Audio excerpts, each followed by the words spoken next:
During 10th century in Tanjavur, the Chola dynasty rules prosperously in South India, under the reign of Emperor Sundara Chola, Prakash Raj, the emperor of Chola Empire, whose sons Aditya Karaklan, Vikram, the crown prince and the commander of northern troops in Sundara Chola's reign, and Arulmozhi Varman, Jaya Ravi, aka Ponniyin Selvan, are heading their conquests of Kangchi and Lanka, respectively, for the empire. Aditya has defeated the Kangchi king Kadaga, Babu Anthony, in battle but spares his life despite Kadaga wanting a glorious death in battle, and not life of insult humiliation. Sensing something is amiss with the courtiers, Aditya Karaklan sends his friend, the Vanar clan's prince, Valavarayan Vandiyadevan, Karthi, the brave, adventurous and sarcastic warrior prince of Vanar clan, to investigate and relay the news to his sister Princess Kundavai, Trisha, also known as Ilaya Pirati, and Sundara Chola. Subsequently, Vandiyadevan reaches the fortress of Kadambur and overhears the conspiracy devised by the treasurer and minister of finance, Periya Pasyavatarayar, R. Sarthakumar, from the Palyavatarayar clan, who was respected for his valor and 64 scars he got in battles, and Chinna Pasyavatarayar's elder brother, and other ministers to stop Aditya Karaklan from ascending the throne and install his uncle Madhurantika Chola on it. They believe Sundara's, who was the younger brother to the then king, slain in battle, ascension to the throne was a mistake and that the emperor should have been from the ruling family, and now is the time to correct this historical wrong. At the time, Madhurantika, Raman, Uttama Chola, the foster son of Sembiyan Mahadevi and Gandharaditya Chola, the erstwhile ruler of Chola kingdom and Sundara's elder brother, was a child and hence not suitable for the throne. Sundara was a caretaker only, but he decided to install Aditya as crown prince and not revert the throne to Madhurantika.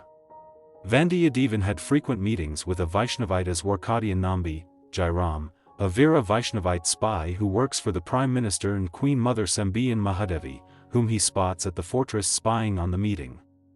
After escaping from the fortress, Vandiyadevan confronts Nambi on a boat, who reveals that he was in the fortress to meet his foster sister Nandini, Aishwarya Rai Bachchan, who mysteriously disappeared from the house during his absence and later married Periya Pasyavatarayar, who is much older than her. After learning this, Vandiyadevan meets Pasyavatarayar's wife Nandini, and reveals that he is a friend of Aditya Karaklan, who tells him to meet her at her building and gives her ring to him for entry into the royal palace at Tanjavur. When he expresses that he wants to deliver Nambi's message to her, Vandiyadevan meets the fort's chief in charge Chinna Pasyavatarayar, Parthiban, and reveals to Sundara Chola about the conspirators, but Chinna Pasyavatarayar, who is Pasyavatarayar's younger brother, intervenes his meeting with Sundara, but not before Vandiyadevan had delivered his message to the emperor, and tries to capture Vandiyadevan, who manages to escape from them and meets Aditya Karaklan's sister Kundavai through Nandini, who orders him to bring her reply first to Nandini before reaching Aditya Karaklan.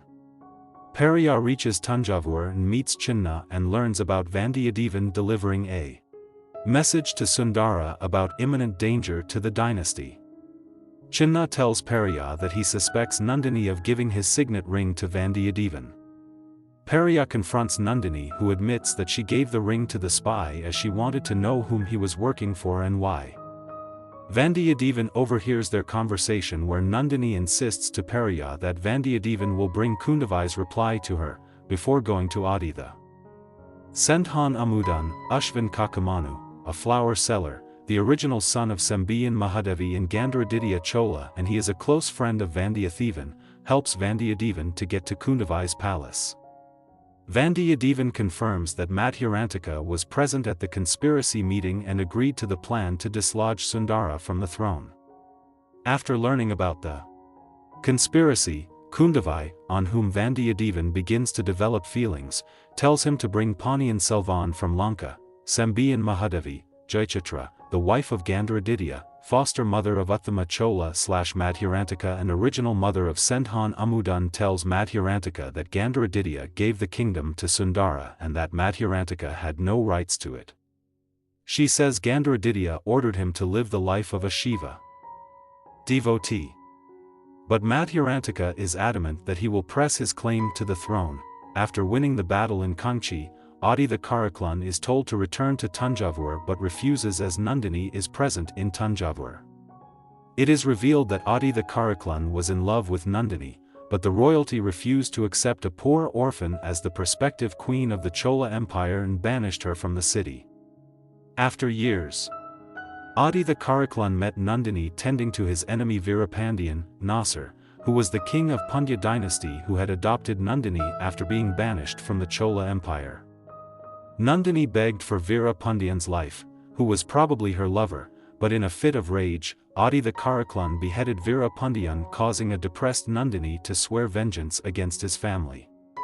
Presently, Adi the Karaklan knows that Nandini married Periya Pasuvedarayar just to avenge her past. After winning the war against Raja Mahinda in Lanka, Ponniyin Selvan meets Vandiyadevan, who relays messages for him from Kundavai and Vanathi, Sabita Dilipala, Ponniyin Selvan's love interest. A shy Kodumbalar princess, Periyavela's niece, Kundavai's friend, by reaching Lanka with the help of a rowing woman Punguzali, Aishwarya Lakshmi, Samuthra Kumari, translated as the Princess of the Ocean. Nambi also arrives in Lanka and is revealed to be a spy of the Prime Minister Anirudh Brahmarayar, Mohan Raman. After a face-off with Nandini in Tanjavur, during a public festival, Kundavai meets Sundara Kozhar and tells him about Periya Pasuvedarayar's conspiracies. Sundara refuses to believe her since Periya has been loyal to the crown for several decades. She also says that all the chieftains are meeting in secret in Periya's palace. Kundavai arrives at the chieftains' meeting unannounced. That says that Aditha and Arulmozhi are about to get married soon and will choose their brides from the daughters of the chieftains. This has them fighting offer their daughters as prospective matches. Later, she tells Vanathi that Arulmozhi belongs to her. Nandini tells Periya that under no circumstances should Aditha and Arulmozhi arrive in Tanjavur, as they will easily take over the fort and the kingdom.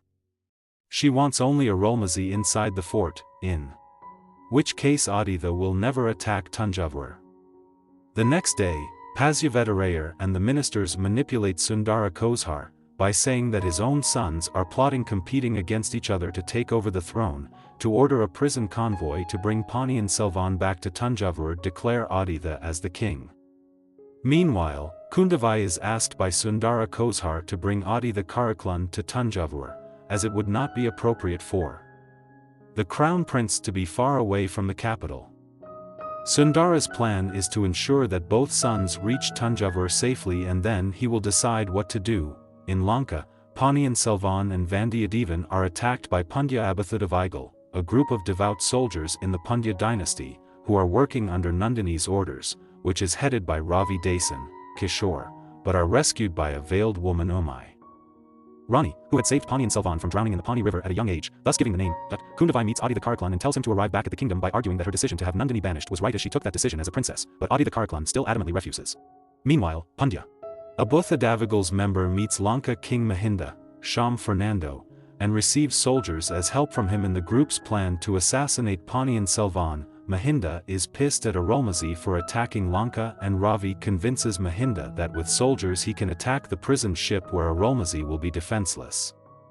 Punguzali, realizing that the convoy is sent to apprehend Ponniyin Selvan for political reasons, reveals about it to Ponniyin Selvan, Vandiyadevan, Nambi, and others. Ponniyin Selvan makes Vandiyadevan disguise himself as Ponniyin Selvan, and leaves with Punguzali to meet the convoy when his well-wishers prevent him from doing so, fearing threat for his life from Pasuvedarayar. On the way toward shore, Ponniyin Selvan and Punguzali discover that the convoy has been ambushed by Pandya Abhathudavaigal, who apprehends Vandiyadevan, misinterpreting him to be Ponniyin Selvan. Ponniyin Selvan heads towards Pandya Abhathudavaigal's ship to rescue Vandiyadevan and they drown in the sea due to a storm and are consequently presumed to be dead. The news of Ponniyin Selvan's death reaches Sundara Kozhar, Kundavai, and Adi the Karaklan, who are all devastated. Adi the Karaklan swears vengeance against Nandini for his brother's death and heads towards the kingdom to destroy her.